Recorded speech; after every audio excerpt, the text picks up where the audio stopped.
नमस्कार, मंगलवार की सुबह स्वागत है आप सभी का पावर ब्रेकफास्ट में। आइए देख लेते हैं कि अंतर्राष्ट्रीय बाजारों से आज हमारे मार्केट्स के लिए किस प्रकार के संकेत हैं।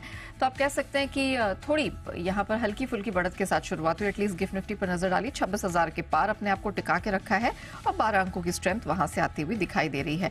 डाउ फ्यूचर्स इस समय हम देख रहे हैं फ्लैट टू नेगेटिव ट्रेड कर रहा है और कुछ इसी प्रकार का हाल हमने नास्डैक फ्यूचर्स में देखा है, जिसमें बिल्कुल दायरेबंद ट्रेड हो रहा है। आज एशियाई मार्केट्स में बहुत ज्यादा हलचल नहीं है एक्सेप्ट फॉर जापानीज मार्केट निके, जहां पर 700 अंकों की मजबूती है। अधिकतर बाजार तो बंद है। चीन, हांगकांग, कोरियाई बाजार यहां पर बंद है। कमोडिटी मार्केट में भी हल्का फुल्का एक्शन दिखा है। सोना यहां पर सुस्त है। डॉलर इंडेक्स में जो बढ़त आई है और कच्चे तेल की बात करें तो यहां पर भी थोड़ा सा कमजोर और स्थिर ट्रेड देखने को मिल रहा है। क्या कुछ हुआ अंतर्राष्ट्रीय बाजारों में, महत्वपूर्ण ट्रिगर्स कौन से जिन पर रखनी नजर आइए समझ लेते हैं। दीपांशु के पास है पूरी डिटेल। दीप, मॉर्निंग। हम देख रहे हैं कि लगातार अमेरिकी मार्केट्स में स्ट्रेंथ बरकरार है, तो किस कारण से ये मजबूती है और कहां पे नजर रहेगी? कल तो खैर थोड़े और कमेंट्स आए थे, पावल साहब ने बात करी थी, उसका भी एक्शन आपको आते दिखा। वैसे अदरवाइज जब से पावल साहब ने रेट कट किया है तब से ही बाजार में एक पॉजिटिविटी की लहर छाई हुई है और अभी भी वो मोमेंटम बरकरार है। आज सुबह भी देखें तो एशिया के बाजारों में ठीक ठाक कारोबार है। ऑफकोर्स ज्यादातर एशिया के बाजार आज बंद है। चीन आज से एक हफ्ते की छुट्टी में है और आज हांगकांग और कोरिया में भी छुट्टी है, बट बाकी एशिया में ठीक ठाक कारोबार है। गिफ्ट निफ्टी आपको ऊपर दिख रहा है। कल यूएस में हल्की बढ़त के साथ नई रिकॉर्ड ऊंचाई पर बाजार बंद हुए। इनफैक्ट अगर आप देखेंगे तो ज्यादातर दिन में सुस्त कारोबारी था। एक बार तो अच्छी गिरावट भी हुई थी, बट वहां से 400 पॉइंट सुधरकर डाउ दिन की ऊंचाई पर बंद हुआ है। 20 अंक ऊपर ही सही, बट हाँ वहां पर आपको अच्छा एक्शन दिखा है। S&P 500 और नास्डैक में आपने अच्छा पॉजिटिविटी देखी है।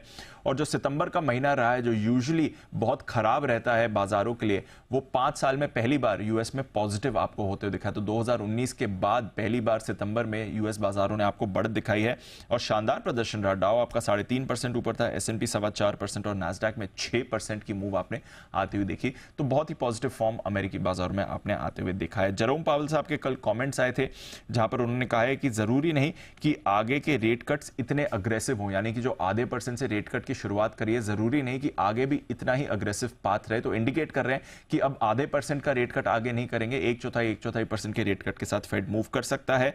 रेट कट करने में जल्दबाजी कोई नहीं है, उन्हें कोई भी प्री डिसाइडेड स्ट्रैटेजी से ये काम नहीं कर रहे हैं कि सोचा हुआ है कि इतने रेट कट्स इतने समय में करने हैं। जिस तरह से डेटा आएगा उस हिसाब से फेड अपनी पॉलिसी को एडजस्ट करते रहेगा। बट हाँ, वो ये कह रहे हैं कि ग्रोथ और इन्फ्लेशन दोनों में एक बैलेंस बनाने की नीति जारी रहेगी। यूरोप की बात करें तो कल थोड़ी गिरावट वाला दिन था, 0.5% तक यूरोप में आपने वीकनेस देखी है।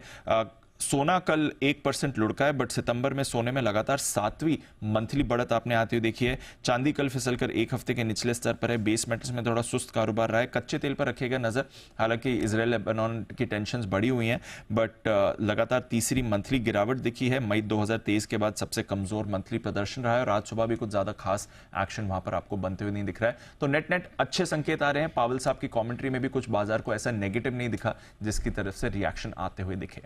ऑलराइट, थैंक यू दीप, वो पूरी डिटेल दर्शकों के सामने रखने के लिए। आइए अब